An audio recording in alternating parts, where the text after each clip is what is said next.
Yeah, JP Morgan now saying the U.S. economy is now going to contract by 0.3% for this year. Previously, JP Morgan was forecasting backed by 0.3% for this year. Previously, JP Morgan was forecasting the U.S. economy will grow by 1.3%. And we're going to have more in terms of what the major global financial institutions are forecasting in terms of U.S. global growth going forward in this program. Barclays, I remember off the top of my mind, also predicting that the United States will see a contraction of about 0.1%. Either way, we are seeing now major financial institutions either forecasting a U.S. recession, or we have that dreaded S-word, stagflation, where we have in low growth, or at least a lot slower growth compared to previous forecasts. So, of course, those baseline 10% tariffs on all countries, regions, and territories, that has already taken effect as of 12:01 a.m. Eastern Standard Time in the United States. We are expecting these higher so-called reciprocal tariffs on 57 of the U.S.'s largest trading partners come April 9th at 12:01 Eastern Standard Time. But right now, let's check in first with CGTN's Chen Mengfei for more in terms of how China is responding to these so-called U.S. reciprocal tariffs. Mengfei, so we're just mentioning these blanket 34% tariffs apply to all U.S. imports coming into the country. Tell us more in terms of what China is doing to retaliate. That's right. I believe, like many around the world, my phone started buzzing last night at 6 p.m. with all these, shocking announcements. And of course, the biggest one, as you mentioned, as the whole world and especially the U.S. stock market now knows, is this blanket 34% extra tariff on all U.S. goods that will take effect on April 10th. At the same time, the U.S. tariffs will take effect. And also a slew of other announcements were made on the same day. Last night, Friday, China time, which some media outlets have referred to as Beijing's arrows shooting back at Washington. It's worth noting that aside from the 34% tariff hike, these other measures are not explicitly framed as retaliatory actions against Trump's tariffs, but rather than steps taken in line with existing laws and regulations. But still, let's take a look at these announcements. First, I'd like to mention the export restriction placed on 7 categories of rare earth elements. And one of them is this rare earth metal called dysprosium, which China produces most in the world. This is this highly heat-resistant material that is increasingly being used in advanced products such as semiconductors. And you can imagine that will have a big impact for American producers in these high-tech sectors. And a dozen of U.S. firms were placed under sanction. 11 U.S. companies that have been allegedly doing military technology cooperation with Taiwan were added to this unreliable entity list, which means that they are banned from trading with China and having new investment in China. And another 16 U.S. entities were put on the export control list, which prohibits Chinese firms from exporting to them these items called dual, which means they can also be used in military applications. And Chinese Customs also made 2 announcements last night saying that they're imposing a suspension of some agricultural products, including sorghum, chicken, poultry, bone meals, which are used as animal feed. And these announcements were made citing food safety concerns, which is in line with how the customs make their decisions such as this. And China's Ministry of Commerce also announced yesterday that launched an anti-dumping investigation into imported medical CT tubes from US and India. If you don't know what it is, it's this very expensive and important metal component in the CT scanners, which I believe the market rate is from $30,000 US to $200 US. So you can imagine that's big money for these American and Indian firms. And lastly, the State Administration for Market Regulation, which is China's top market regulator, also announced last night that it's launched an investigation into U.S. firm DuPont's China subsidiary for suspected violation for China's anti-monopoly law. And that's all we have for so far. All right, thank you, Mengfei. And in addition to those retaliatory measures taken by the Chinese government, I noticed that several Chinese business associations also issued statements in the past 24 hours. So walk us through what they said. That's right. This morning at 10 a.m., these 6 Chinese industry associations simultaneously made these announcements on their websites, calling on the U.S. to rescind these so-called reciprocal tariffs, and they're saying how this will harm the entire world's economy, harm supply chains. And if we go through the 6 specific Chinese chambers of commerce for import and export, one of them, foremost is the chamber of mechanical and electrical products, which ranges from everything from computer, phone to automobile to refrigerator. So this takes up a huge chunk of China's export to the U.S. Last year, China reportedly exported more than 300 billion US dollar worth of such products to the US, taking up 60% of China's total export. So you can imagine, these companies that are facing hardships now have to deal with this extra tariff, and they're extremely concerned. And other chambers of commerce, including agricultural products, which China is a big importer of US agricultural products, and also metals and minerals, chemicals, chamber of commerce, which China also imports, and medicine, health products, which China export a lot of medicine and medical equipment to the US, and light industrial products, which including things like toys, which American consumers would be more than familiar with. They love their toys made in China, so they're all impacted. And lastly, I would just mention the textile chamber of commerce for import and export. I read all of their statements, and I think for the chamber, they had the strongest language against the U.S. They said they would like the U.S. to listen to producers and consumers around the world and correct their wrongdoing, which in Chinese they said 损人不利己, which means it harms others and it doesn't benefit yourself. And they urged the U.S. to correct their course and come back to the right path. And it's no surprise that the textile industry is reacting, very big. According to their own report, about 20% of their exports to the U.S. And of course, they're already facing existing tariff from Trump's term, about 20%. And that's the reason why a lot of the supply chain has shifted to Southeast Asia. But of course, now Southeast Asia is also hit by this new round of tariff. And with this staggering world economy, the textile industry is already seeing a decline in some of their orders, so they're particularly concerned. Okay, Mengfei, many thanks for that update. Our Chen Mengfei there talking to us about China's countermeasures against these U.S. reciprocal tariffs. Thank you so much for that, Mengfei. So, Chunying, I guess here's what we see from China. Again, those 34% tariffs on all U.S. imports coming into China. We have export controls. We have China placing more American companies on the unreliable entities list. And we, of course, have the anti-dumping on certain U.S. companies, but also, I might add, a complaint filed to the World Trade Organization as well. Okay, let's get more from the United States. Our Nathan King is in Washington, D.C. with more in terms of Mr. Trump's latest tariff salvo. The latest shocking tariff moves from the Trump administration. China was bound to respond, responding quickly and in proportion. Trump, another 30% on Chinese imports, exactly what Beijing is doing, 34% on US imports into China. That will take effect April 10th, the day after Trump's new tariffs come into force. But some are going in right away. Let me read you the list. On April 4th, 7 rare earth export controls coming in. Now remember, China not only mines these but processes a lot of them. They're very important for US industry. 11 US companies put on the unreliable entity list, including a couple of drone makers, and they need Chinese tech. 10 US companies enter the export ban list. Some are security related. They're starting a probe on certain made US medical equipment. That includes the Fortune 500 company DuPont. 6 US companies banned from exporting food and agricultural goods to China.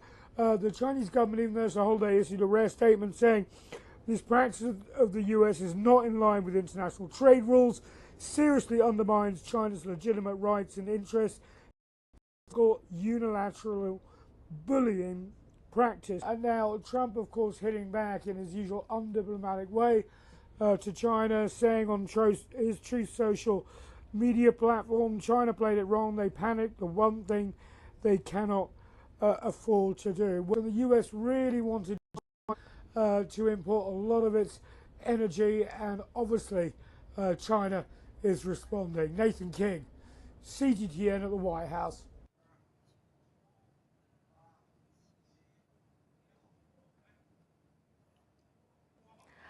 All right, and for more analysis on the impact of the China-U.S. trade tensions, we're now joined by our guest, Mr. Liu Zhiqing. He's the Senior Fellow of the Chongyang Institute of Financial Studies of Renmin University in China. Good to have you with us, Mr. Liu. So let's start with China's retaliatory trade tariffs. We just mentioned that China imposed a sweeping 34% tariff on all U.S. goods. That's stronger than the previous act, which targeted only on specific areas of goods. So what's the strategic intent behind such a strong response from your perspective? Yes, this is a good question because many people are trying to understand the real reason behind this action. But I personally prefer to use that this is the right response for Chinese government, not the retaliation, because we don't take any the retaliation with the United States, especially for the tariff office, because retaliation is not the right way to solve all the disputes. So response firmly and tell them that what should be done and what to do. This is a very important thing. So we have already 7 items, 11 measures that are to deal with this tariff imposed by the U.S. Because a long time we have already shown our sincerity to solve this problem by negotiation, by dialogue. But this is not accepted by the United States. That's why we have to take all this response in one action, in one move to show our determination. So we send the message to the United States and also to the rest of the world that China has got ready to deal with all the challenges we are facing. And we hope that this action could be understood and well accepted by the global community. Yeah, so Mr. Liu, we are seeing other countries saying that they want to see if they can negotiate with the Trump administration first and then see if they can lower these tariffs. China, this is the first major economy with the first major response to these U.S. reciprocal tariffs. What do you think that means in terms of the message China is sending across the global community? I think this is a very important message that China has sent to the global community with 2 points. One point is that with the bullying, the actions that imposed by American side, no other possibility that to deal with the U.S. government, because they are really want to dominating the trade community and also trade the rules. And secondly, we have to ensure that the whole community of the global market could understand that the real meaning and behind the China's action, because from China's the actions, and we send the message to the global market, we say that we respect, we accept the international rule, but not the American rule. The American domestic rule is not the international. So this is the basic point I think China has to show to the rest of the community. And actually, China also shows our sincerity to deepen our cooperation with all countries, including the United States. So we open our door, open out all the opportunities to further dialogue and for further negotiation. But first point, we have to show our strong determination.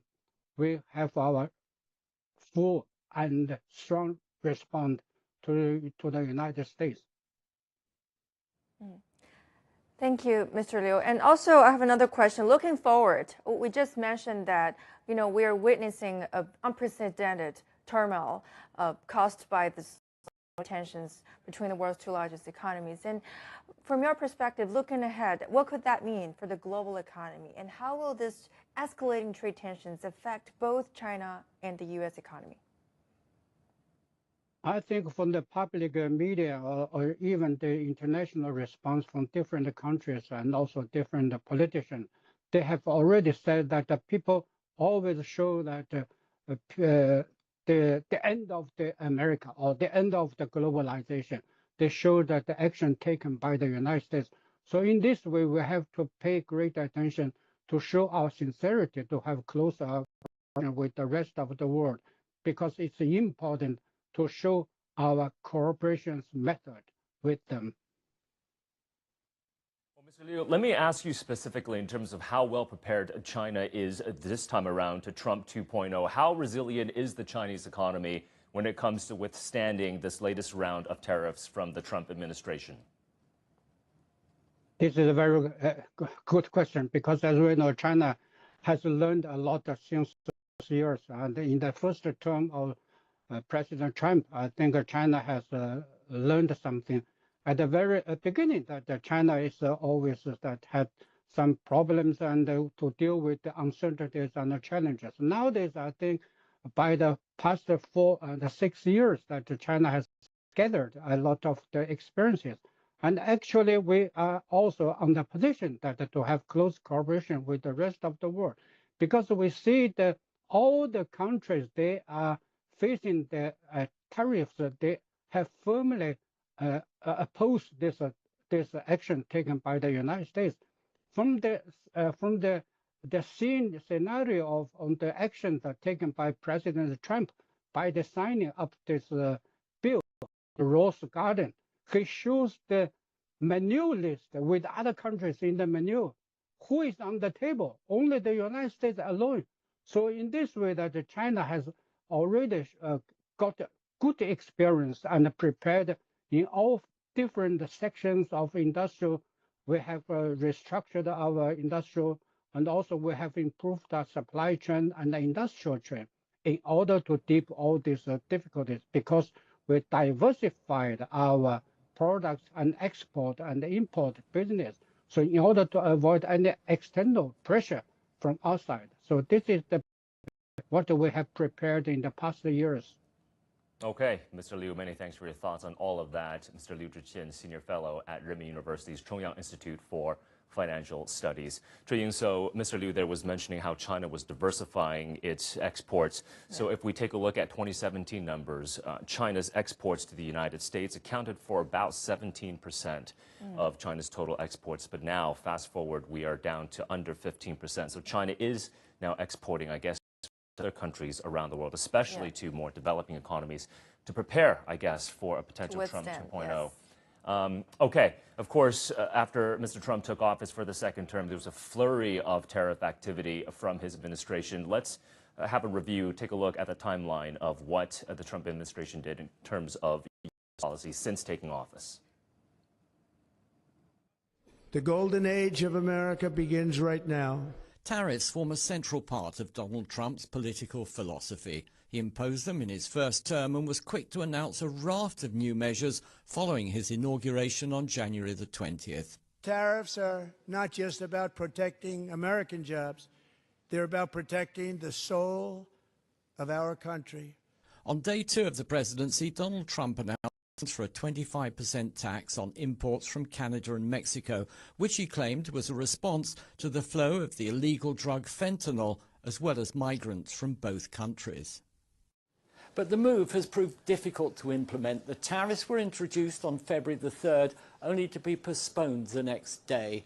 When they were reintroduced in March, Canada retaliated with $20 billion worth of tariffs on American goods. So 2 days later, President Trump postponed them again until April.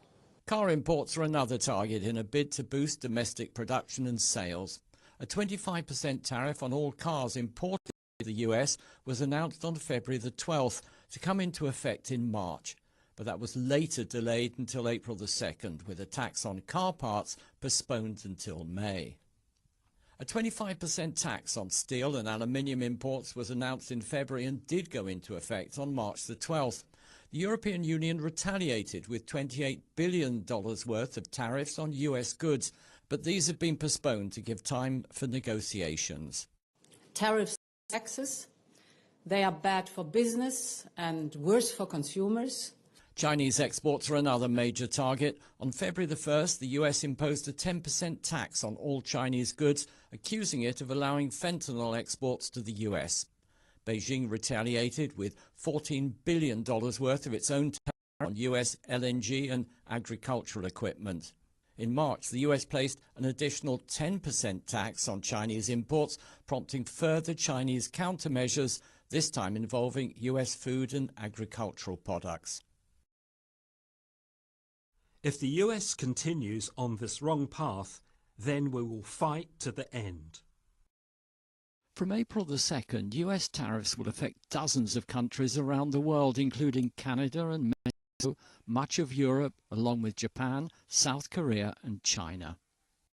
The new tariffs coming in will include a 25% levy on all car imports, along with all goods from Mexico and Canada. They'll join existing tariffs on steel and aluminium, as well as Chinese imports. Further taxes on timber, semiconductors and pharmaceuticals could also follow. Now the world's waiting to see what further retaliation the US may face, while President Trump has warned that any such countermeasures will be met with even higher tariffs. The global trade wars are only just beginning. CGTN.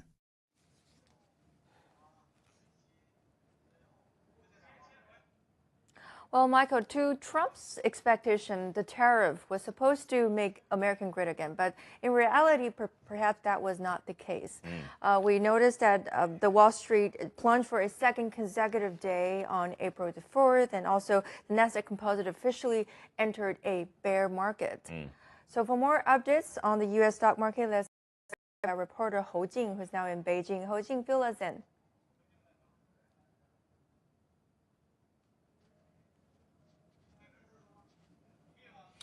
Okay, it seems like our Hou Jing might be muting her microphone. Hou Jing, if you can hear us, you got to unmute yourself. Oh, sorry. Can you hear me now? Yeah, we were just asking you about an overall wrap-up of how the U.S. equity markets responded to Trump's reciprocal tariffs. Yes, the U.S. stocks really slumped due to Trump's reciprocal tariffs, and the Nasdaq plunged nearly 6%, its worst drop since March 2020, while the SP 500 fell nearly 5% and Dow fell nearly 4%, marking their largest single-day declines since mid-2020. And for multinationals, for example, Apple, which declined by 9%, and Nike declined by 14%, were hit hardest. With tech stocks, for example, Nvidia declined by 8% and Meta 9%. They all suffering heavy losses. And economics warn of stagflation risks as tariffs threaten higher prices, reduced economic activity, and potential recession. And the post-market trading saw further declines, with ETF down by 2% and auto retail stocks collapsing. And also, their analysts warn the prolonged tariffs could squeeze corporate margins, worsen consumer prices. That's the update from the U.S. stock market. Yeah, Hou Jing, so we were mentioning at the beginning of the program, $5.4 trillion US worth of market cap wiped out from the U.S. equity indexes, the three major ones, the Dow Jones, S&P 500, and NASDAQ. Within just 2 days' time, we didn't see the Dow Jones Industrial Index falling by 4,000 points ever. That is an absolute first. It's an absolute bloodbath when it comes to U.S. equities. Talk to us more about how European and Asian markets performed after these reciprocal tariffs were imposed. And the Asia saw mixed reactions, with Japan's Nikkei 225 tumbled by 2.77%, with autos battered by 25% U.S. autos tariffs, and their Toyota dropped to its yearly lows. Well, conversely, India's pharma sector rallied on tariff exemptions, while Malaysia's glove makers gained from widened tariff gaps against Chinese rivals. And China's A shares showed resilience, with indices dripping mildly post-tariff announcement and supported by China's domestic demand and tech self-sufficient policies. Well, in South Korea's defense stocks rose on geopolitical tensions, though the broader markets faltered amid growth downgrades. And for European stock markets, and then Europe faces broader declines, with the FTSE 100 down by 1.4% and the DAX sliding 2.3%. And for the auto stocks, for example, Volkswagen and BMW were hit hardest by the 25% U.S. tariffs, while the retail and tech mirrored U.S. sell-off. And analysts warn of a stagflationary trap as tariffs threaten to amplify inflation and stifle growth, with Morgan Stanley projecting prolonged volatility. And also the political negotiations for exemptions remain critical, but market sentiment stay fragile, with investors pivoting to bonds and gold amid policy uncertainty. That's the update from the Asian and European markets. Ho Jing, many thanks for that update. So, Chun-Ying, of course, like our Ho Jing was reporting, a lot of uncertainty, a lot of volatility in the global markets. Again, 5.4 trillion. I think we should provide a little bit of context for our audience in terms of just how large $5 trillion actually is. Germany is the third largest economy in the world. Its GDP, its total economic output, Chun-Ying, back in 2023 came in at $4.5 trillion US dollars. So that is how big 5.4 trillion is. So you're essentially wiping out the entire German economic output for 1 year, plus 20% more when it comes to U.S. stock losses in the past 2 days. An absolutely crazy big number. Yeah. And I think Ho Jing is still with us. What else would you like to offer us?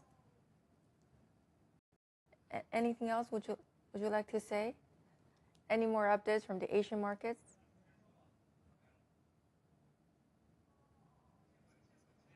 Okay, it seems like we cannot get to our Ho Jing right now. But again, in terms of how the U.S. equity markets are performing, Chun-Ying, you were mentioning the Nasdaq is now in bear market territory. Yeah. So that means. So tell our audience, what does it mean for entering a bear market? So a bear market essentially means that you're off by 20% off your market highs. Yeah. So the Nasdaq is down north of 20% plus.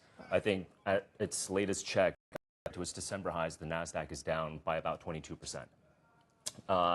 The Dow Jones Industrial Average, Chun-Ying, that is pushing close to a near 15% loss compared to its record highs in December. So the Dow Jones is not currently in bear market territory. It is in correction territory. So correction is when the markets are down by about 10%.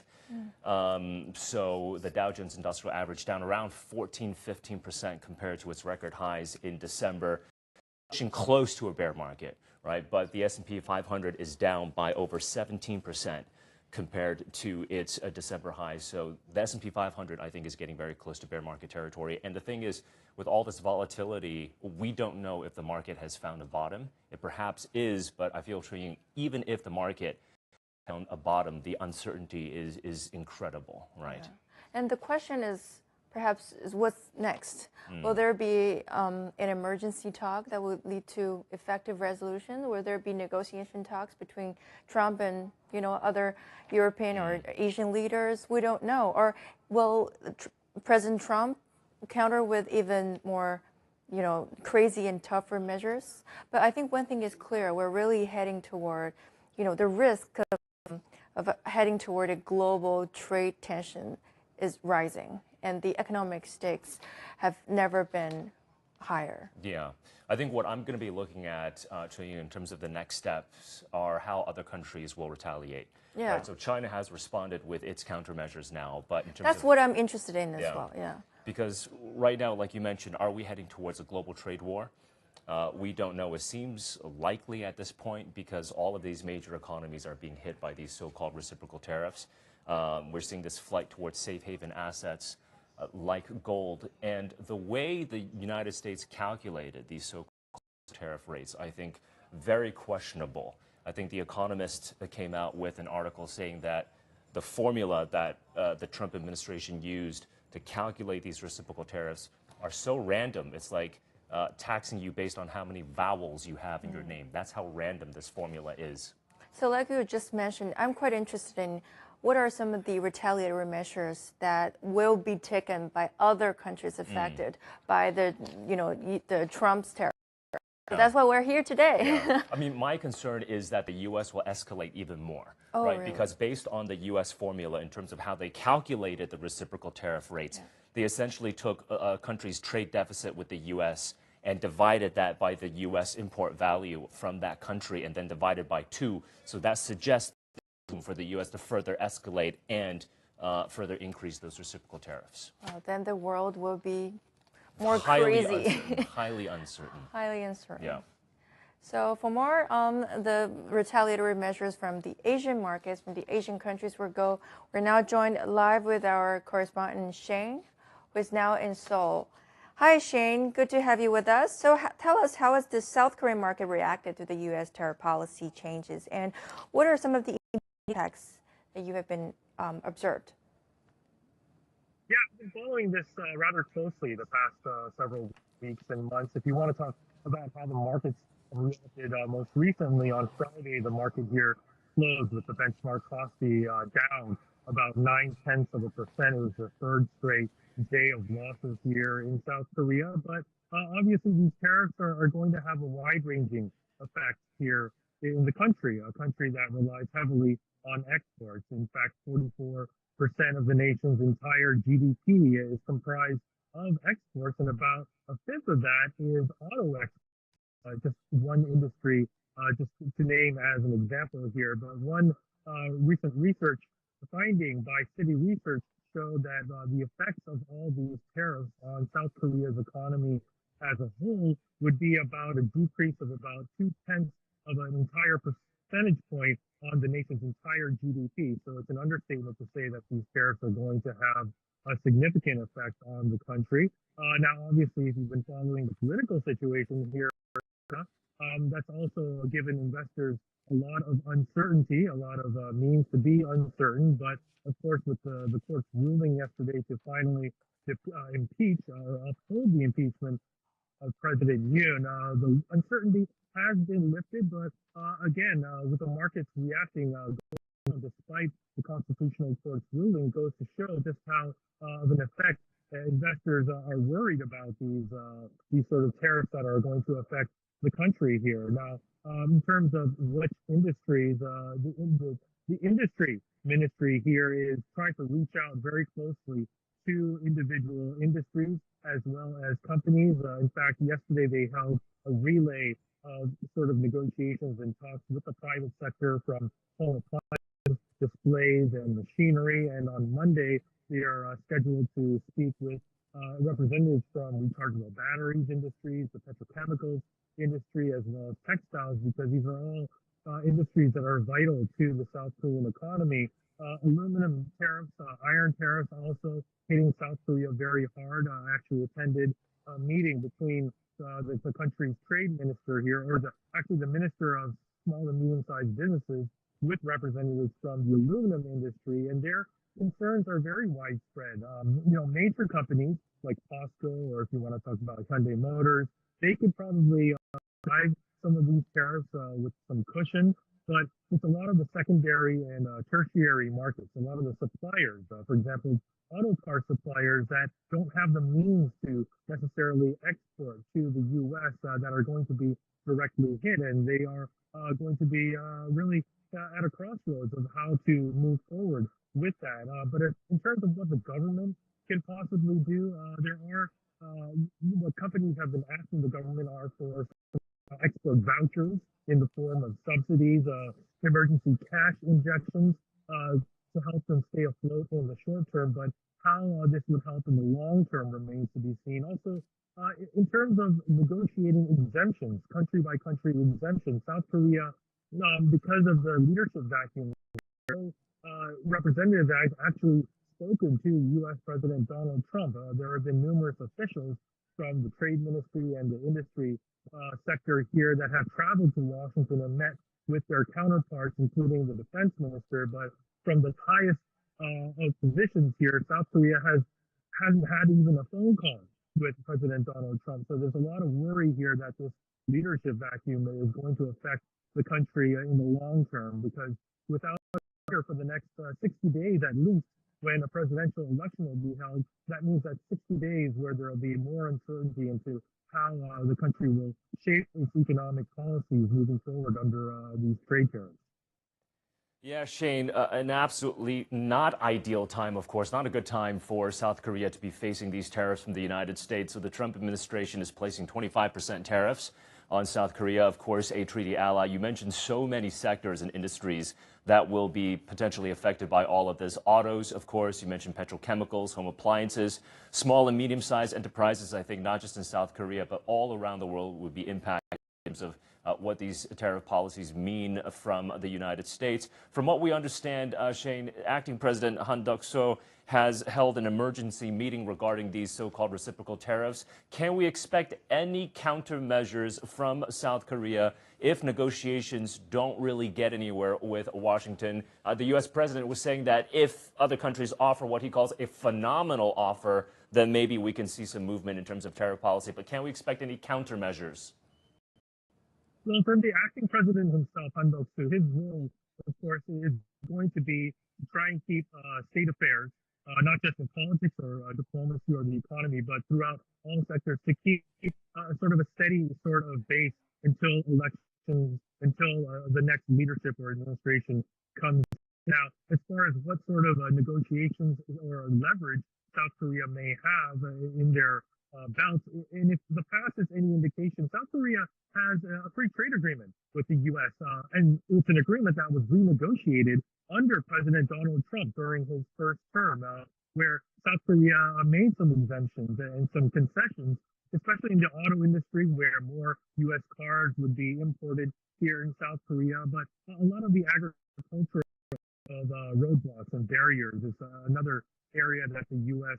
Tries to bring up in these negotiations. So whether South Korea can negotiate sort of any exemptions or on a country-by-country basis, again, there needs to be a representative going to Washington to try and plead South Korea's case. But that's not the ideal situation at this moment. Now, Choi Sang-wook, the acting finance minister, he's also was the acting president for a while Prime Minister Han Duck-soo was impeached. He's also met with other business lobbies here, the Federation of Korean Industries, also the Korea Chamber of Commerce and Industry. It's rare for all these business lobbies to come together and voice one opinion, but all have indicated that they want to lift these uncertainties in sort of their respective industries here. So South Korea doesn't have the leverage right now. Unfortunately, the political situation is a major roadblock in terms of dealing with Washington at a fairly crucial time here. So that's sort of what the situation South Korea is in right now. But it'll be interesting to see. It's going to be a major issue in incoming presidential elections during the campaign to see how South Korea, what candidate comes up, how are they going to deal with a Trump administration that's very protectionist, and for a country that needs to deal with exports, it's going to be a huge task on their hands. Okay. Shane, many thanks for that update. As always, our Shane Ham for us in Seoul. Thank you, Shane. All right, Chen Yu, I think what also I'll be looking out for when it comes to the East Asian economy is, can we get some kind of stronger trade deal or at least more regional integration here in East Asia, Southeast Asia, between South Korea, China, and Japan? Because like we were mentioning, South Korea is being hit with a 25% tariff. Japan is being hit with a 24% tariff. China, an additional 34%. India, 26%.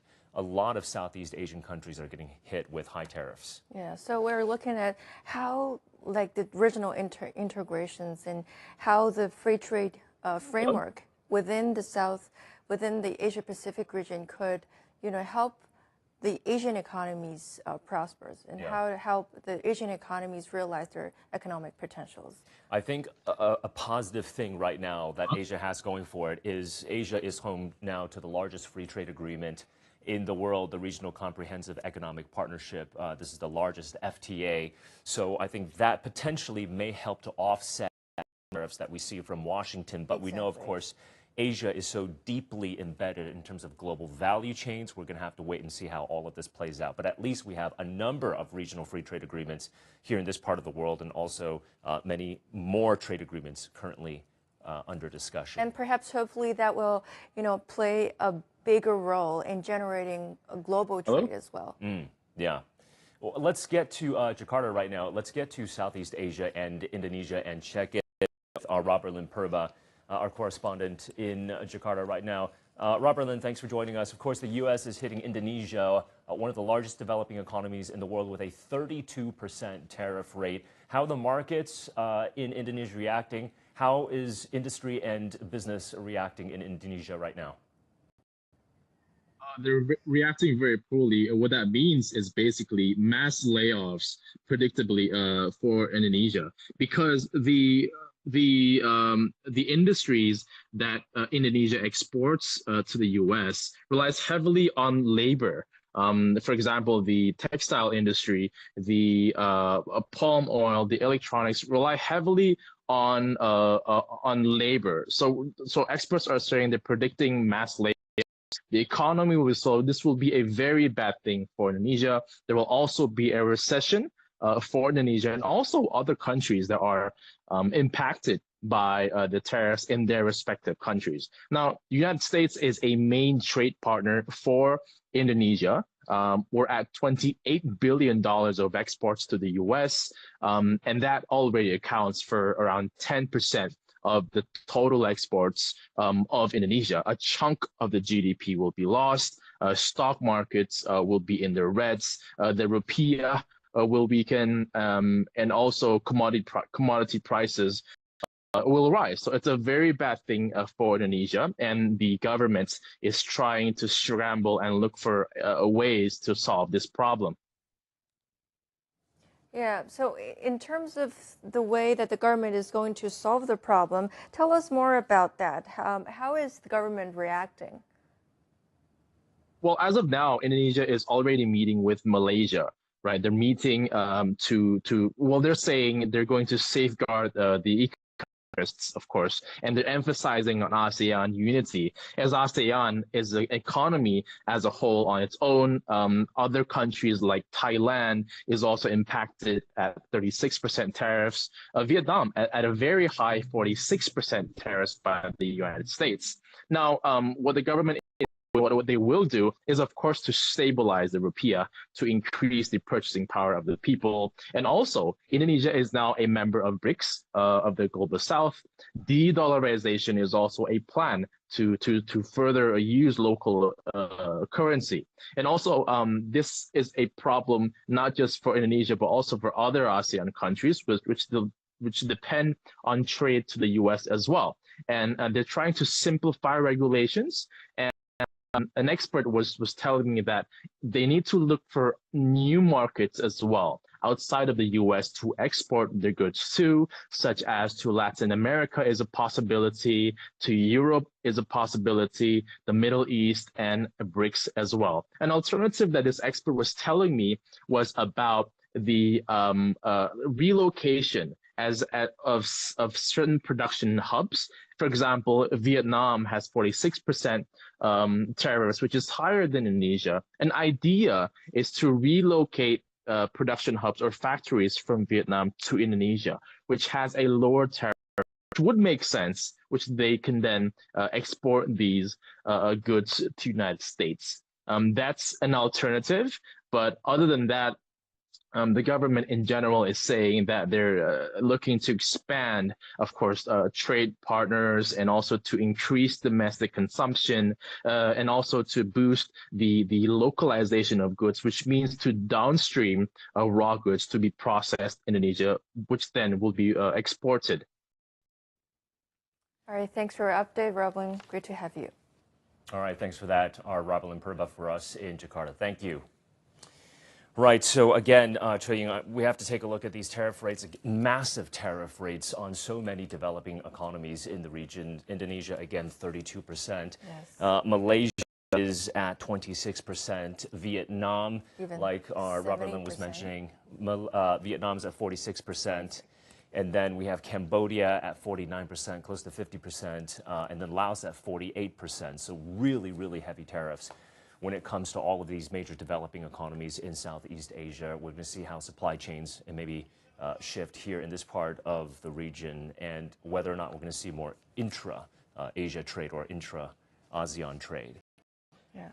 But of course, the so-called Liberation Day from the Trump administration is being billed as a renewal for the United States. It's supposed to lead to fatter paychecks and lower prices for American consumers and reindustrialize a U.S. industry as well. That's the promises that the Trump administration is giving to the U.S. consumer, to U.S. families and businesses after his speech on so-called Liberation Day. But is that really going to be the case? What perhaps can AI tell us? Let's take a look.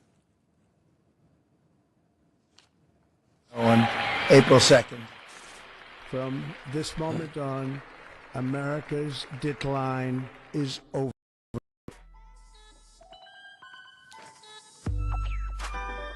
Liberation Day promised us to start with this, but tariffs kill our cheap Chinese cars. I just spent $33 on dinner tonight. It deals just hot air from your tongue. What are you talking about? Was $8.25 now $6.89? Like this is some amazing deal.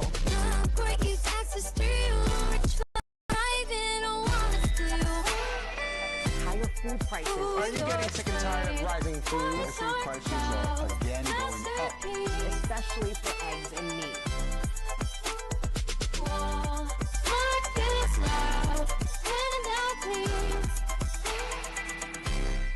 Taxi truck, your taxi chair. Midwest burning and your dumpster fire. Canada coast, Mexico side. Free trade salad, but your down is cried. Because many countries have taken advantage of us. You lied. We'll win, but they kept that back 10%. Jobs, robots, should have not legal rent. Satellites crash. There's a the GDP slapping the feds out of trace. You patriot tax me, Wall Street sick. Until you explain that's how God is these. But your body's still cashing on loophole schemes. Look what your taxes do. Eggs up 200%, birds a mortgage too. Look what your taxes through. CEOs buy yachts we can't afford to steal. Liberation Day, more lights up, separate. Thanks for the tariffs and the price you paid.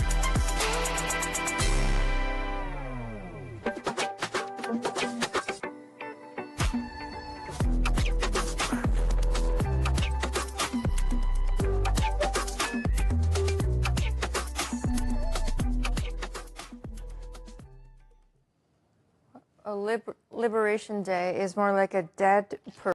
That's quite impressive. I was impressed by that AI video in terms of, I guess, what lyrics it can come up with when it comes to Liberation Day. But again, it's hard to imagine that U.S. effective tariff rates are now higher than it was prior to 1930s and the Smoot-Hawley Tariff Act. It is absolutely mind. Yeah.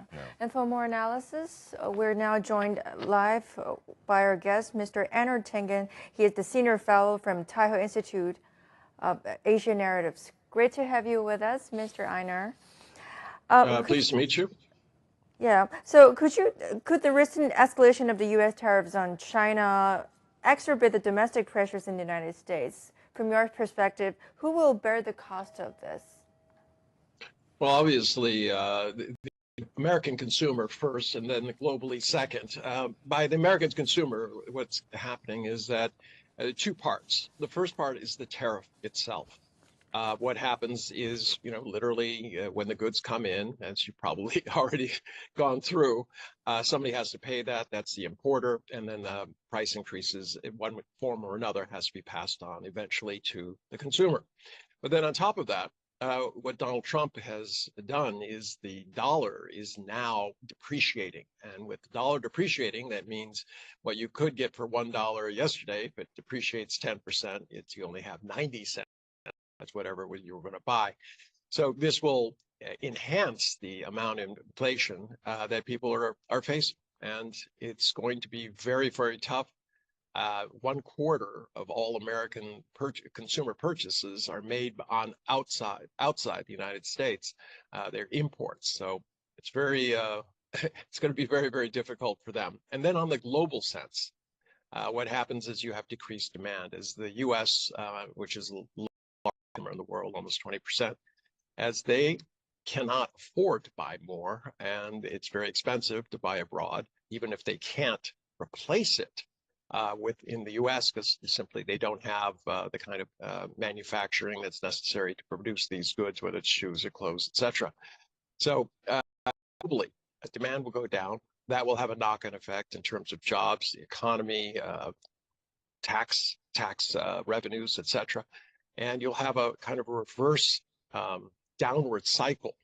And instead of a multiplier that goes up, you'll have a multiplier that goes down. And the danger is that it goes beyond a recession and into a depression. That is a very scary thought indeed. Einar, hi there. This is Michael. Thanks again for joining us. Let me ask Einar about your thoughts on what this all means for, I guess, lower income American families, because as we know, tariffs, they are a tax on consumption and they are regressive. So lower income households, I feel, would bear a disproportionate burden.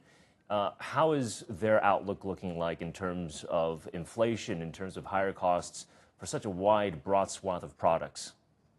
Well, Michael, you're absolutely right. And it's not just the tariffs. When the dollar goes lower, it can buy less, and therefore that makes everything even more expensive. So it's an enhancer. It's a double whammy against them. Now, some statistics. 70% of the people in the United States before the election thought they were living paycheck to paycheck. If you start looking at credit card, loan, auto loan, mortgage defaults, they're through the roof. The amount of credit card debt keeps climbing. People are literally borrowing to take care of, food for their children and things like this. And at some point, they have to pay that back. They were hoping that Donald Trump would be to control prices, because he said he would. Day one, he was going to control prices. Well, that hasn't happened. So the American consumer, especially the lower class ones and middle class, because you have to also remember that 50% of everything that's bought in the United States is bought by 10% of the population. So, let those numbers sink in. 90% are buying 50%. Which means that most of those people are concentrating on essentials. They're not buying lots of choice items, things like that. They're not buying Apple Watches or Ferraris. They're simply trying to get by. So it's going to hit them disproportionately hard. A lot of these people put their trust in Donald Trump, and this will have a political knock-on effect as those people, as we get closer in 14 months to the midterm elections. I would forecast that as this continues, Donald Trump is going to be facing a very, very different House and Senate, one in which there are large majorities who are against his policies. Yeah, Mr. Einar, like you just mentioned, it's the U.S. consumers that are bearing the cost. And in addition to the U.S. consumers, what about we're witnessing it's an unprecedented trade turmoil. So what about the effect of the trade policies of its allies? For example, Japan, South Korea. How will these allies be impacted, and how would Trump's administration move affect the global supply chain in general? All right. So, before, one of the things that I've been asked this question many, many times, and here's the problem. Trump is bluffing. So, we can talk ad nauseum about the effects on individual countries and things like this. But the fact is, he's pretending he has 4 aces, when in fact, he doesn't probably even have a pair. He is trying to bluff the world. His idea was to put out this simplistic formula that doesn't even make sense. I mean, taxing penguins who don't produce anything? Come on. That's silly. He's going after everybody. It was, even let's take, for instance, Israel, who he's always saying he supports 100%. They can bomb and kill as much as they like. He put 17% on them. Now, you have to keep in mind that the Israelis dropped all their tariffs against U.S. goods. So right now, they are confused. They're wondering, since we're supposed to be this great ally, we were told to drop our tariffs, we did, and now we got hit by 17%. So I don't think there was a lot of thought that went into this number against everybody. He was just simply, sending out this huge message, I'm going to wreck you. This is very much of a playground bully way of doing it. Everyone line up and give me your lunch money or I'm going to pound you, until you're senseless type of thing. And he expects countries to literally go to Washington, get down on their knees and say, what do I have to do, Donald, to, get these tariffs off? And it's not happening. And the greatest threat to that has been China, not because China has responded in an aggressive way, but it has been very, very deliberate. And they've been pacing their responses to Donald Trump's tariffs and threats. So now when China fires back at 34% tariffs on U.S. goods coming in, puts more restrictions on rare earths, so we're not going to take your chickens, we're going to investigate medical equipment.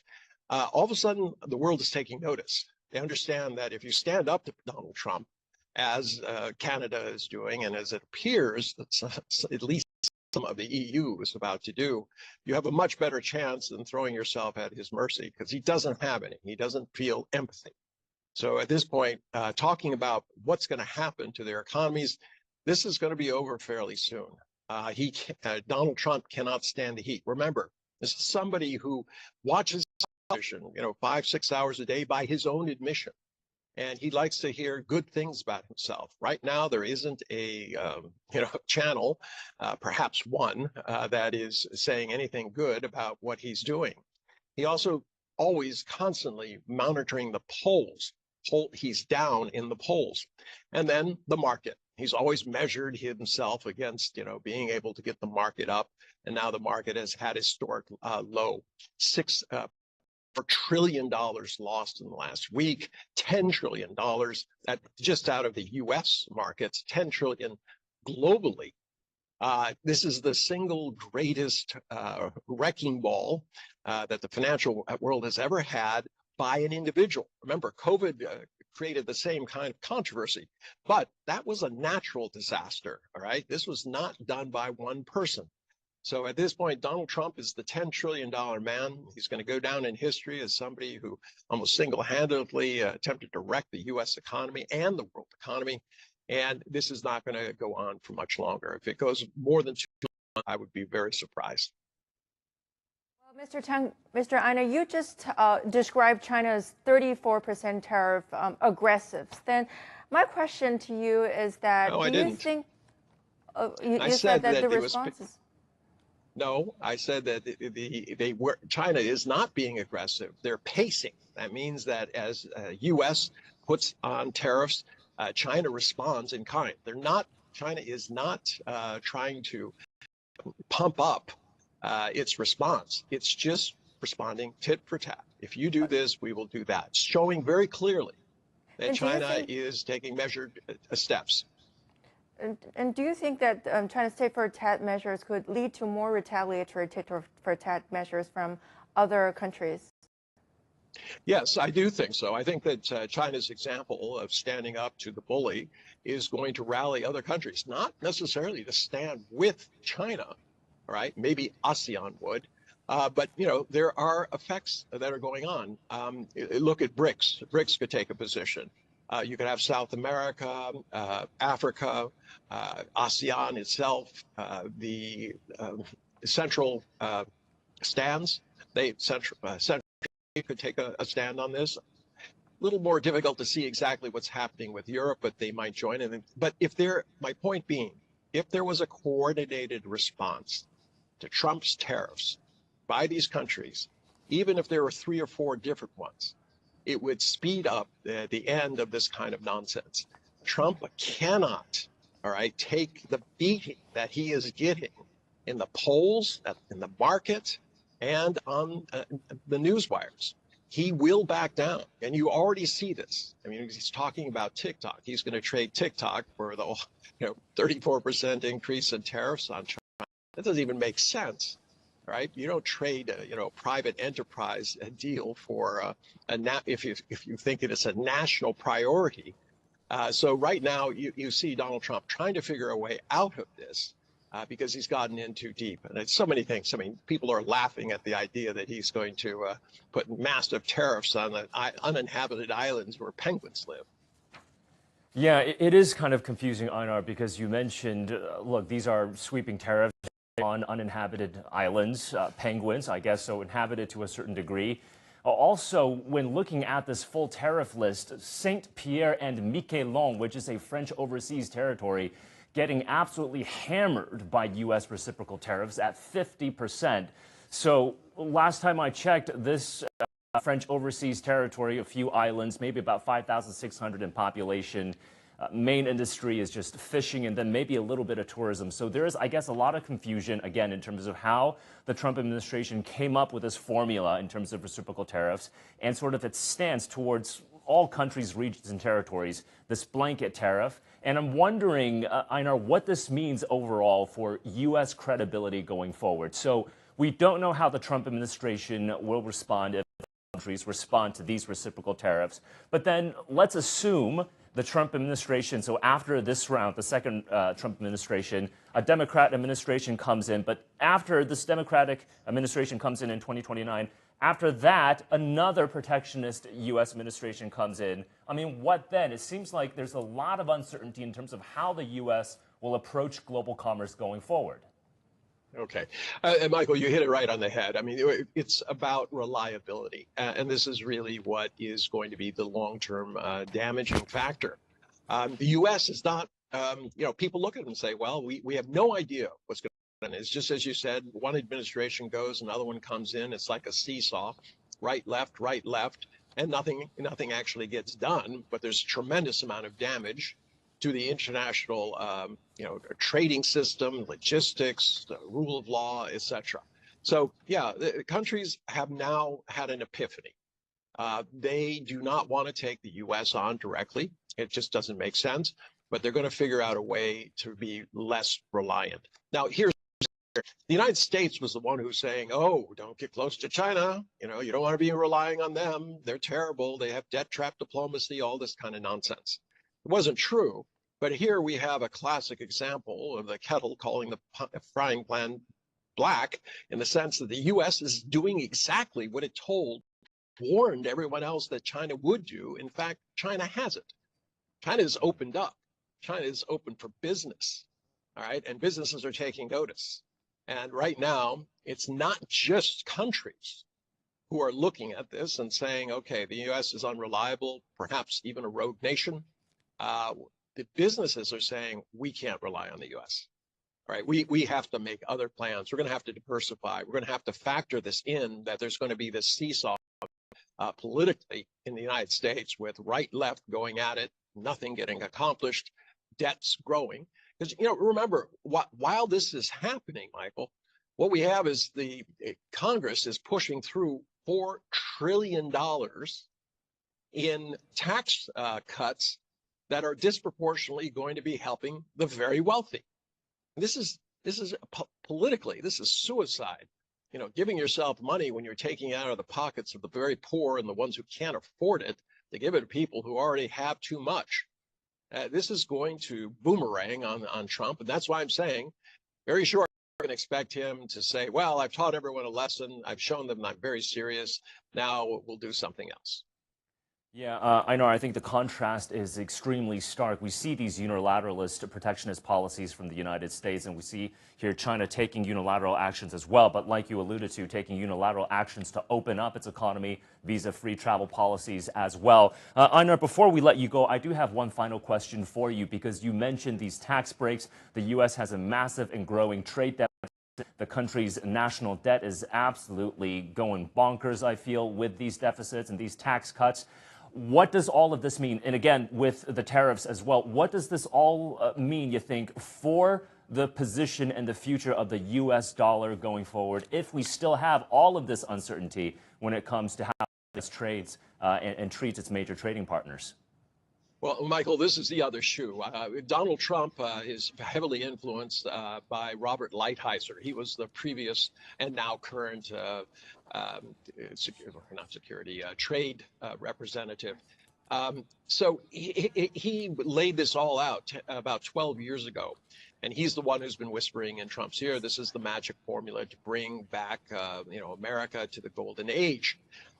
One is tariffs to scare companies into coming to the U.S. The second is devaluing the U.S. dollar by 30%. All right. If you plug that into any economic model, it'll tell you that 30%, that these tariffs with 30% devaluation of the dollar would result in somewhere between 42 and 50% inflation in the United States.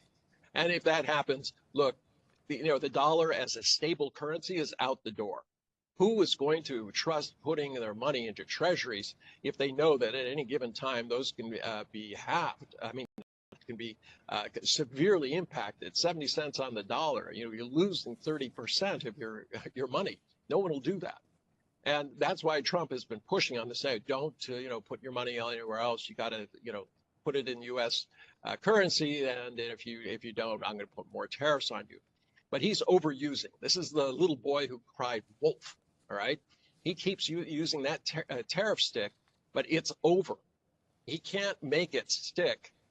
He's going to ruin the U.S. currency as a hegemonic trade currency. Countries, as I alluded to earlier, and even businesses are going to be looking for something much more stable. Now, this has a knock-on effect because the U.S. has been getting very, very low rates on its massive debt pile, which is at 36.2, and by the end of this year is going to be at $38 trillion and growing.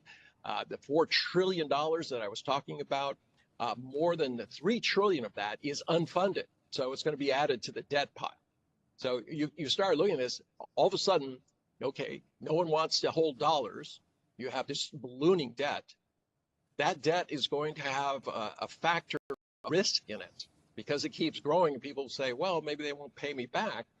So they're going to start having higher rates. That means that even more of the federal deficit, which was 1/6 of the federal budget, went into paying interest rates. Imagine if that went up to $2 trillion because rates go up because no one wants to hold treasuries because they could go down in terms of their underlying value. So this spells a lot of trouble for Donald Trump, the United States, but also the world. This kind of very fast transition to the unknown when countries aren't fully prepared to do anything except do direct currency transfers, and that becomes complex when you're dealing with many, many countries.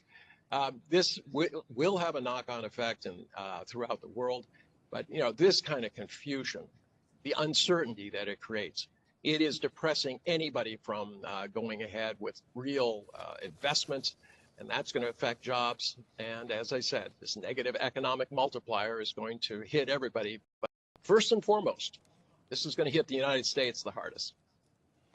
Okay, we are going to leave it there. Einar, many thanks for your perspectives and insights as always. Einar Tangen, Senior Fellow at the Taihe Institute and Chairman of Asia Narratives. Well, Chunying, even Republican Senator Ted Cruz saying that it's going to be an absolute bloodbath for Republicans come 2026 for the U.S. midterms if Mr. Trump's tariff policies really impact the U.S. economy and perhaps get it into a recession. And speaking of which, the U.S. labor market was quite robust before Mr. Trump was elected president. Let's take a closer look in terms of how the U.S. job market may turn out now. Tariffs, trade wars, and global market meltdowns, Jerome's comments gave a hint of where things go from here, and he didn't sugarcoat the stark new reality. The Fed chair was speaking at the Society for Advancing Business Editing and Writing's annual conference in Virginia, bringing what he described as calm, rational analysis following a turbulent few days. He said the US president's tariffs plan had created a highly uncertain outlook with elevated risks of both higher unemployment and higher inflation. And he warned that the countermeasures now being imposed by other countries were only adding to that unpredictability. Remains elevated, it is now becoming clear that tariff increases will be significantly larger than expected. And the same is likely to be true of the economic effects, which will include higher inflation and slower growth. The size and duration of these effects remains uncertain. Powell said that until the impact of the tariffs becomes clearer, the central bank does not plan to change interest rates. That, despite the president on Friday pushing Powell to do just that, writing on that it would be a perfect time for the Fed to cut rates. Also out on Friday, US monthly jobs data showing stronger growth than expected, with the US economy adding 228,000 jobs in March. However, unemployment ticked up from 4.1% to 4.2%. Elon Musk's Department of Government Efficiency axed thousands of federal workers. The White House press secretary, though, reacted to the data, saying the economy is starting to roar and that the golden age of America is on its way. But that rosy assessment is not widely shared beyond the Trump administration, with economists, governments and central banks around the world warning of tough days and economic uncertainty ahead. CGTN, Washington. Well, Michael, the impact of President Trump's 25% tariff on imported cars and auto parts is now raising concerns globally. Well, the president claimed that the tariffs would probably boost the U.S.-made car sales, but many economists are holding the opposite views. Let's take a listen. This when Donald Trump said, I couldn't care less if other countries impose tariffs on American cars because the Americans would just buy more American-made cars. One is very clearly that he knows the U.S. are eventually going to foot the bill for the tariffs. So domestic car could see the price rise by $3,000, imported car could be $6,000. And, any cars could be up to, $10,000. Number two, I think it's clear that he's thinking using the tariff that's going to protect the domestic industries and to increase production. But there are many questions as to how this is going to happen for two major reasons, right? One is that if the automakers are enjoying their market share, they're being protected. They're able to produce less cars with higher prices and still earn that profit margin. Why would they have the incentives to expand the production and lower the prices for the consumers eventually? It's not going to happen. And second, tariff is not an effective tool to really reindustrialize the United States because it takes a lot more than just protection. You need to invest in your infrastructure. The U.S.'s infrastructure is at a C- according to the Civilian Engineer Society. There's not enough trained workers to do the work. There's not enough, cheap, effective energies to support. It offers a lot of lessons when it comes to economic protectionism, because back in 1828, when the U.S. enacted the tariff abominations, that made worse the tensions between the northern states of the U.S. and the southern states. And that, I think, played a role as well in terms of igniting the Civil War. Of course, we keep coming back to those Smoot-Hawley tariffs of the 1930s. That also played a role in terms of pushing the United States into the Great Depression, and perhaps also played a role in terms of sparking the Second World War as well. So history, I think, Chun-Ying, has shown that when protectionism arises, economic prosperity declines. Let's take a closer look.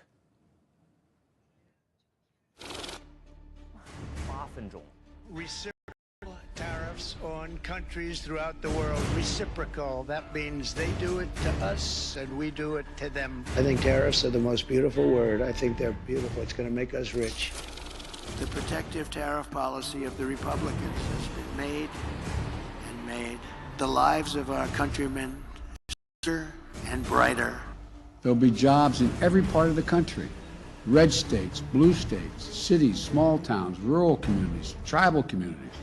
It would have an adverse impact on the competitiveness of some sectors of the United States economy and could significantly raise costs to households. We won't compromise and negotiate. I'll stand up for Australia. It's going to be a big problem for Americans as well, but we will use tool in our toolbox to fight back.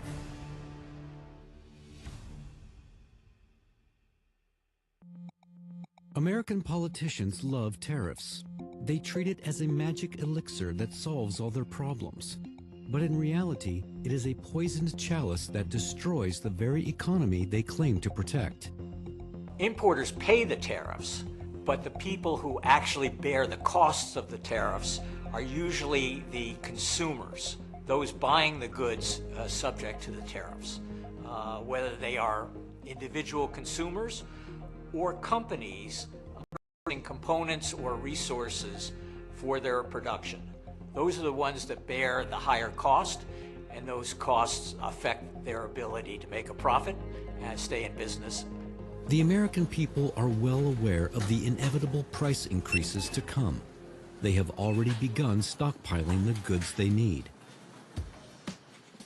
Literally, there are zero things that are completely made in the United States without some sort of material or manufacturing or purchasing some sort of import from another country. This is how tariffs work. Average Americans have to pay for them. Take shoes, for example.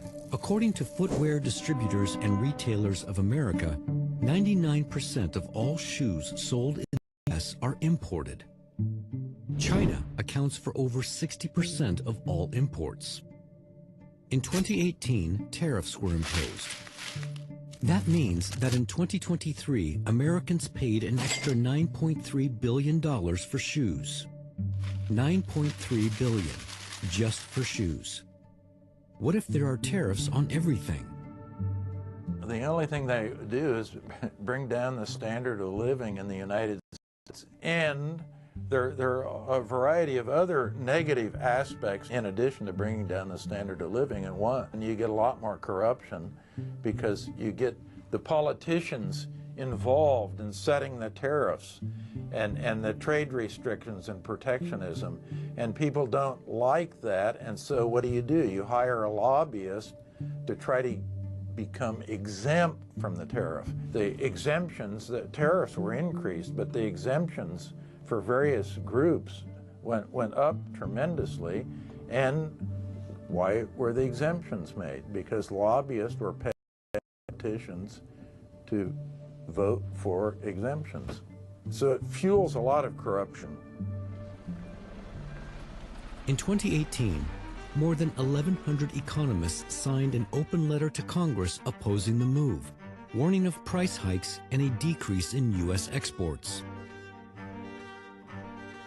But the warnings didn't stop the tariff raise, just like it failed to do nearly a century ago. The tariff of Smoot-Hawley of 1930 under the Hoover administration raised U.S. tariffs on over 20,000 imported goods during the Great Depression. U.S. exports and imports both plummeted by over 50%. In 1930, the Republican-controlled House of Representatives, in an effort to alleviate the effects of the, anyone? The Great Depression, passed the, anyone? The tariff bill, the Hawley-Smoot Tariff Act, which, anyone, raised or lowered? Raised tariffs in an effort to collect more revenue for the federal government. Did it work? Anyone? Anyone know the effects? It did not work, and the United States sank deeper into the Great Depression. Senator Smoot and Representative Hawley thought tariff hikes were the solution to foster domestic absorption to overproduction as a result of technological advancement. They thought they could help beleaguered farmers. They were wrong. The Smoot-Hawley tariffs have a bad reputation, and for good reason. The higher tariffs reduced demand in the U.S. economy. They generated uncertainty that dampened investment in the U.S. economy and undercut economic growth. The purpose was to hurt our trading partners, beggar thy neighbors, but beggar thy neighbor policies inevitably hurt the instigators as well as the target country. It is ironic that the United States has repeatedly turned to tariffs as an economic tool. American politicians might have forgotten that it once proved to be a catalyst that pushed America down the road to revolution. On December 16, 1773, 342 chests of tea on board 3 merchant ships of the British East India Company were thrown into the sea by the Sons of Liberty. It was a protest against the British government's tea taxation, forced America, then a colony of Britain, to pay import taxes on the tea they never agreed to. The colonists viewed them as unjust. The harsh response from the British government inflamed the resistance, setting the stage for the American Revolutionary War. Then the tariff abominations came in 1828. It was a very complicated mess and was a north-south split. And tariffs, by the way, 1830, 2 years after the tariff of abominations came in, they reached a peak of 62%. So they were very high tariffs. And the kind of headline feature of the Civil War was slavery, but actually it was economic, and it was set up, as you can see, about 30 years before the Civil War actually started. The U.S. tariff of 1828, known as the Tariff of Abominations, imposed a 38% tax on some imported goods and a 45% tax on certain imported raw materials. The tariff was greatly opposed by the southern states, as it made imports more costly and also made it difficult for Europeans to pay for American exports.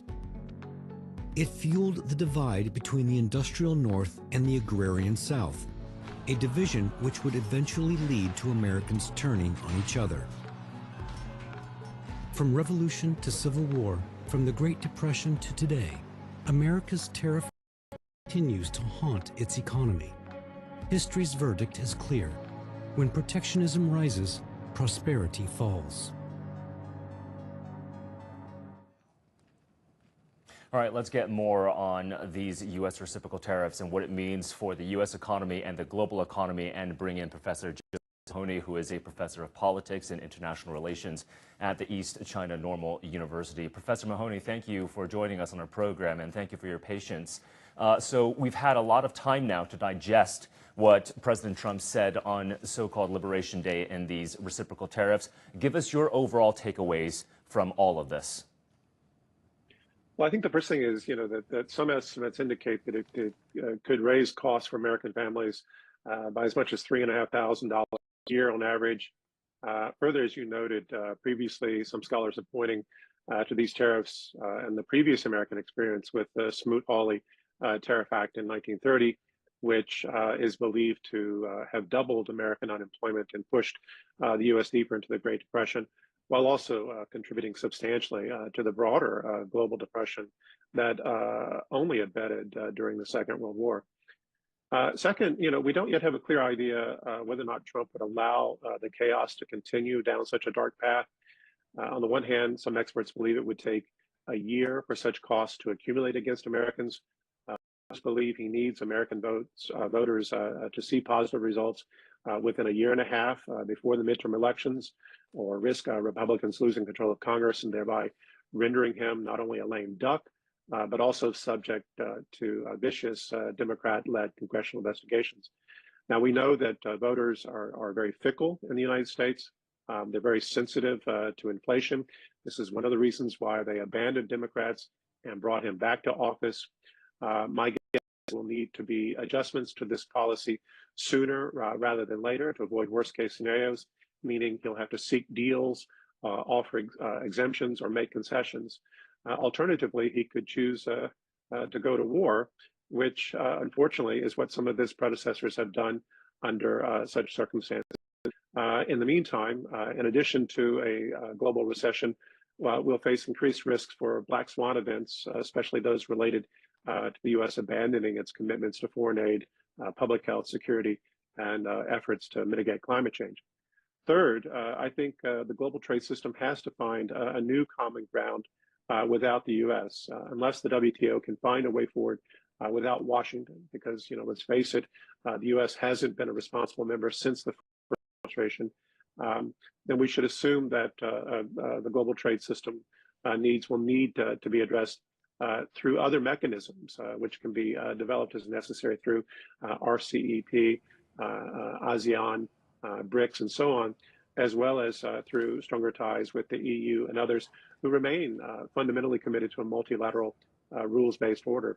Now, the world may also need to consider ways to accelerate de-dollarization, to free everyone from Washington's ability to control SWIFT and other mechanisms, as well as to prevent the U.S. from continuing to externalize costs associated with poor governance and deficit spending, as Washington has done with increasing intensity and frequency since 2008, but again, especially in 2020 and 2021, when it expanded the money supply by 20% to paper over its catastrophic response to the pandemic and dramatically increased deficit spending in turn. All right, Joseph. We are, the level of the trade disruption this time is completely different from the first year of Trump's administration. So from your perspective, how should the countries facing those additional tariffs break the deadlock? I mean, how can they turn these challenges into opportunities? Well, we need to see more countries coordinating their responses. And one of the things that I've really been heartened by is what we've already heard from China, Japan, and South Korea in this respect. Just in the past few years, we saw with the Biden doctrine, the incredible pressure being brought to bear in Tokyo and Seoul, these countries stuck in a security trap vis-a-vis the U.S., pressuring these countries to join a U.S. containment strategy against China. And now we see, of course, the perhaps maturing in the sense that these countries are working with China to try to resist U.S. economic aggression. Now, we also need to see the strengthening of bilateral and regional trade agreements, again, especially in the RCEP. We also need to see BRICS members not breaking ranks or succumbing to Washington pressures, Washington having targeted BRICS, especially not just in these tariffs, but through other actions and threats that we've heard from Trump, but also his predecessor. But we also need to see countries continuing to work with China through BRI. This is a very constructive means for everyone to move together under win-win scenarios. We also need to encourage the EU to choose strategic autonomy, which I believe would compel them to negotiate in their own best interest when it comes to China and Russia, and not following the U.S. down some ideological path, which I think for once and for all they see is no longer something that they can abide with anyway. Professor Mahoney, how do you expect the Trump administration's tariff policies will rewire the global multilateral trading system as we know it? Are we seeing a fundamental shift in terms of the geoeconomic and geopolitical landscape as we know it? And if I may, what kind of role do you think China might play in terms of stabilizing the global economy and supply chains going forward? Well, if this continues, then absolutely it will affect the global political landscape. It will stress test governments and political systems, and certainly local economies. We may see some governments failing as hardships mount, or if they choose policy responses that run contrary to their people's expectations or interests. We'll see the U.S. continuing, unfortunately, to meddle in the internal affairs of others, stoking more political fragmentation, as we've already seen with what Trump is doing with regard to Canada, Mexico, and Europe. We'll see these developments occurring as the U.S. works against the existing multilateral system on multiple fronts, while simultaneously contributing to new crises to exacerbate pressure points, whether to gain negotiating leverage or simply to diminish competitors through this zero-sum social Darwinism that emphasizes the worst aspects of capitalism. Now, some countries are well positioned for these challenges, most notably China and perhaps Russia, because its system is robust and well prepared, and Russia because it's found ways to survive and move forward despite the difficult test imposed by the West in recent years. Others will be more fragile. But it'll also transform the U.S. On the one hand, these trade war policies run in tandem with Trump trying to slam through some rather dramatic governmental reforms domestically, while hoping to spark a national economic restructuring. On the other hand, he's already encountering resistance in the U.S. states and in the courts. And should his policies continue, then we might anticipate high inflation, unemployment, crime, political instability, and polarization, which would not only have impacts on the U.S. government, it would also reverberate around the world, and again could lead to broader conflicts that really transform political order around the world. Now, with regard to your final point, what role can China play?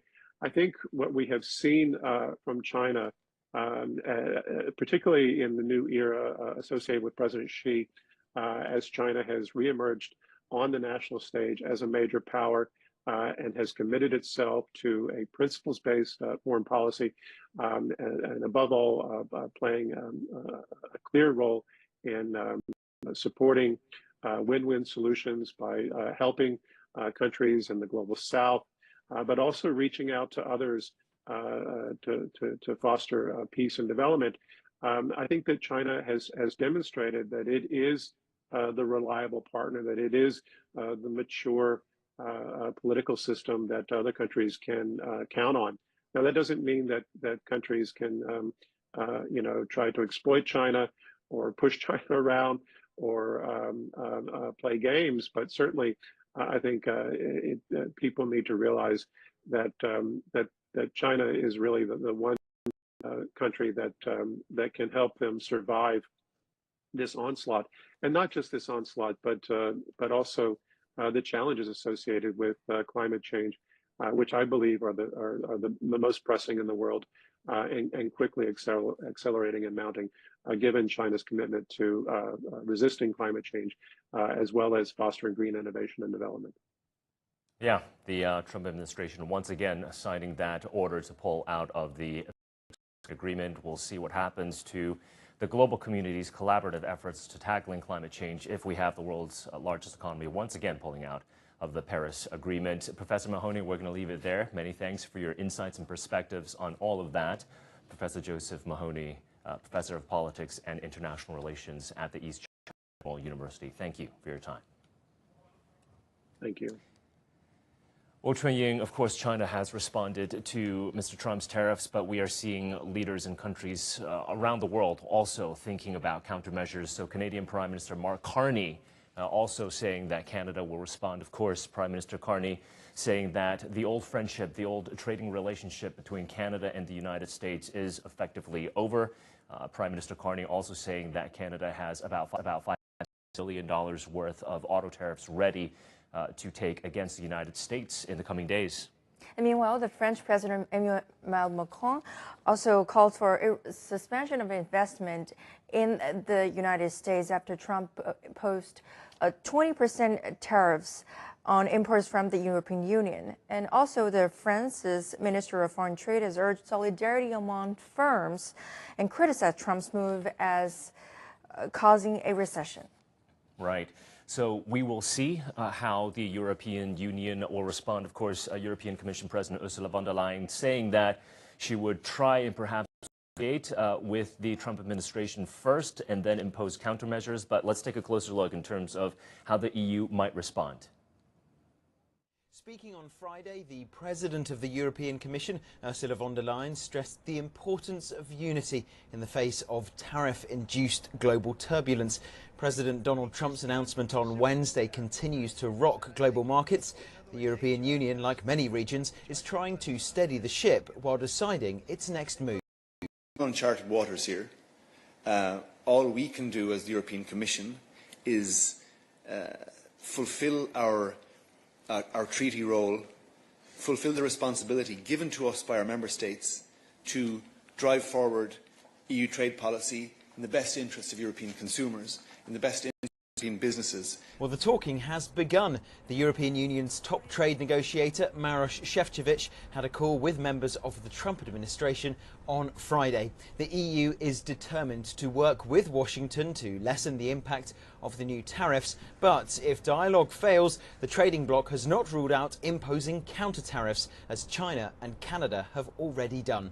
Also on Friday, the French industry minister suggested one possible response could be the EU introducing tariffs on the US plane maker Boeing. Ross Cullen, CGTN, Brussels. Well, African countries are also bracing for the brunt of Mr. Trump's tariffs. Two of the continent's poorest countries, Madagascar, for example, being hit with a 47% tariff. Lesotho, also a very small landlocked country in Africa, being hit with a 50% tariff. As we understand, a trade delegation from Lesotho is going to Washington to see if tariffs can be reduced. South Africa also being hit with a hefty tariff, 30%. Its industry, its businesses, how are they responding? Our Sumitra Naidu has more from South Africa. African countries are still digesting the news about the new U.S. tariffs. South Africa was hit with a 30% reciprocal tariff adjustment. The tariffs were calculated based on a formula that divides a country's trade surplus with the U.S. by its total exports. Last year, South Africa exported $20.5 billion to the U.S. and imported $5.8 billion worth of goods. The biggest impact will be on the automotive sector because in this particular case, the United States is an important market for our automotive exports. For the rest of Africa, as well as the balance of South Africa, the sectors that will be most severely hit are agricultural products. Things that, in addition, in South Africa's case, wine exports will be severely impacted. South Africa noted the tariff adjustments with concern, saying the punitive tariffs will serve as a barrier to trade and shared prosperity. But the presidency added that it presents an opportunity to renegotiate trade deals. Yeah, I think there is a lot of concern. It may not be that much expressed now openly, but there will be a lot of concern around this because this could, at a time where the South African economy, are facing certain difficulties, the timing really is not that good. So I think South Africa also have expressed their opinion that they will continue those engagements with the US government, but certainly it will also have quite an impact on South African businesses. African countries were the worst hit. In southern Africa alone, Lesotho was slapped with a massive tariff adjustment, and Madagascar 47%. Mauritius suffered a 40% tariff hit, Botswana 37%, Angola 32%, and Namibia 21%. That a few African countries like Lesotho and Madagascar, and even I think Mauritius, were actually very high. And so, that immediately puts them into a very difficult position. Again, I think the important thing is to terminate any engagements with the US. You will need to continue those discussions, and those countries will have to do so at the very highest level. It's going to be a rough road ahead for many African countries, but experts are calling for cool heads during these uncertain times. CGTN, Johannesburg.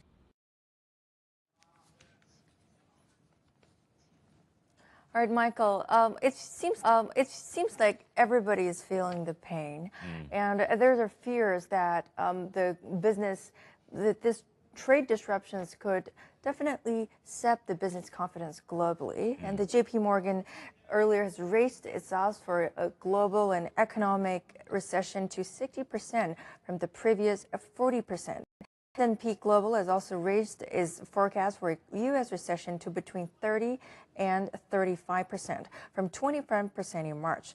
Goldman Sachs also increased its prediction to a 35% chance from 20%.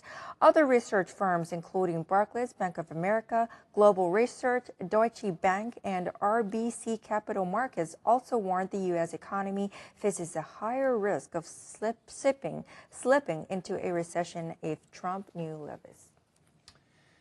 Yeah, Chunying, so absolutely a lot of uncertainty for the global economy, for global trade going forward. We're just talking about Mr. Trump's tariffs on Africa. Actually, there's something that the U.S. enacted with African countries back in 2000 called the African Growth and Opportunities Act, and that provides tariff-free trade between the United States and many African countries for over 6,500 products. That expires, the African Growth and Opportunity Act expires this year in September. So based on how Mr. Trump is global trade, we'll see if the U.S. renews that or whether or not African countries face lower barriers on that front. But again, a lot of uncertainty, a lot of volatility, I think. Yes, I think we're all looking forward to see where will this chaos, trade chaos, end up. Yeah, I mean, the IMF is forecasting 3.3% global growth for this year. I think for their next global economic outlook, they'll probably have to revise that down a lot more. But perhaps one thing is clear, the economic stakes couldn't be higher, and there wouldn't be a winner in this trade war if it really happens.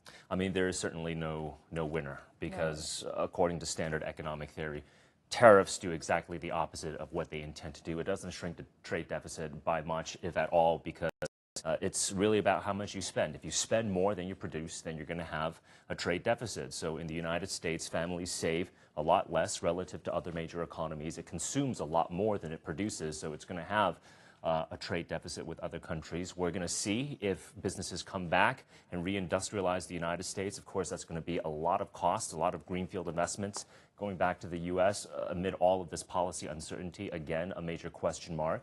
And whether or not we're going to see strong countermeasures from other countries towards Mr. Trump's so-called reciprocal tariffs. So a lot of question marks, but we hate to end, I guess, on such uncertainty. But at the end of the day, everybody will bear the cost. Everybody's going to bear the costs, and I think China will play definitely a key stabilizing role in terms of the global economy and global supply chains going forward as China continues to unilaterally expand and open up market access towards its economy, as China really prioritizing consumption this year. So going down the road, according to experts that I've spoken to, they're all expecting China to become the largest market in the world. So that has implications, of course, in terms of opportunities for businesses all over the world to do business in the China market. We now have about 400 million plus people in the middle income population here in China. The goal is to get to 800 million plus by 2035. So that is going to be a massive consumption market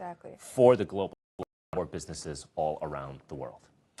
And on that note, we are going to wrap it up for this CGTN special live stream in terms of what U.S. reciprocal trade policies mean for the global economy and global trade. I'm Michael Wong. I'm Zheng Chunying. Thanks for joining us, and we'll see you again next time. See you then.